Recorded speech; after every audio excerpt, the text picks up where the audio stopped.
கேரள மாநிலத்துல மாணவி ஒருத்தங்க சாலையை கடக்கும் போது கார் மோதின விபத்துல படுகாயம் அடைஞ்சிருக்கிறது பெரும் பரபரப்பை ஏற்படுத்தியிருக்கு.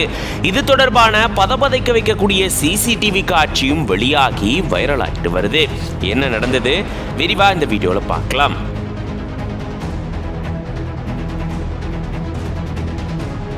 கேரள மாநிலம் பாலக்கோடு மாவட்டத்தில் இருக்கக்கூடிய கல்லடிக்கோடு சாலையில மாணவி ஒருத்தங்க அந்த சாலையை கடக்க முயற்சி செஞ்சதா கூறப்படுது. அந்த நேரத்துல அங்க ஒரு கார் வந்திருந்திருக்கு. மாணவி கவனக்குறைவால சாலையை கடந்ததா சொல்லப்படக்கூடிய நிலையில தான் எதிர்பாராத விதமா சாலையில வந்த அந்த கார் மாணவி மேல மோதி விபத்துக்குள்ளாகி இருந்திருக்கு. இந்த விபத்துல மாணவி காயமடைஞ்ச நிலையில அவங்கள சிகிச்சைக்காக மருத்துவமனையில சேர்த்திருந்திருக்காங்க. இது தொடர்பா போலீசாரும் வழக்கு பதிவு செஞ்சு விசாரணையை மேற்கொண்டுட்டு வராங்க. இந்த நிலையில தான் மாணவி ஒருத்தங்க சாலையை கடக்க முயற்சி செய்யும் போது கார் ஒன்று அவங்க மேல மோதக்கூடிய பதபதைக்க வைக்கக்கூடிய சிசிடிவி காட்சியும் வெளியாகி இருந்திருக்கு.